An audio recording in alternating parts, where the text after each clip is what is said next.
tomato sauce. This is a super awesome, quick, and simple recipe that you can make right at home in your Vitamix, and it doesn't take a whole lot of work. Rather than going to the store and buying a jar of it, you can make it in about a half hour with simmering time included, and you can put whatever herbs, spices, or level of heat that you want in it, and you can have dinner on the table in an hour. For this tomato sauce, we're going to start with a few simple ingredients that'll build a good, strong foundation of flavor for our sauce. That in mind, we're going to start with Roma tomatoes. The moisture in these is going to help the blades to pull all the other ingredients on top of them down. That way it'll help everything to process better. Once the tomatoes are in, we're going to add in 1 clove of garlic, about half of a small onion,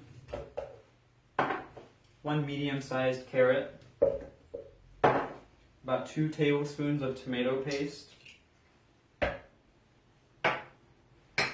half teaspoon of oregano and a half teaspoon of basil, a little half teaspoon of lemon juice to brighten the sauce a little bit, a half teaspoon of brown sugar to sweeten it up, and just a little 1/4 teaspoon of salt. And then put your lid on.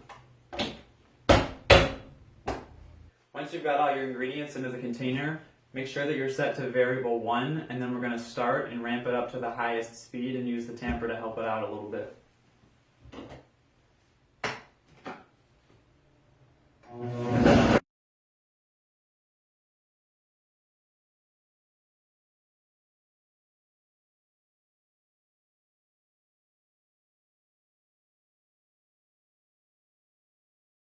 Once your sauce is pureed, you can take it right into a sauce pot and let it simmer on your stovetop for about 45 minutes.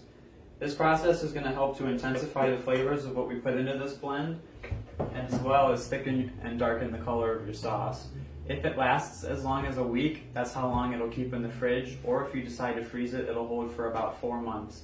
But it's best enjoyed fresh off your stovetop after you cook it. Enjoy!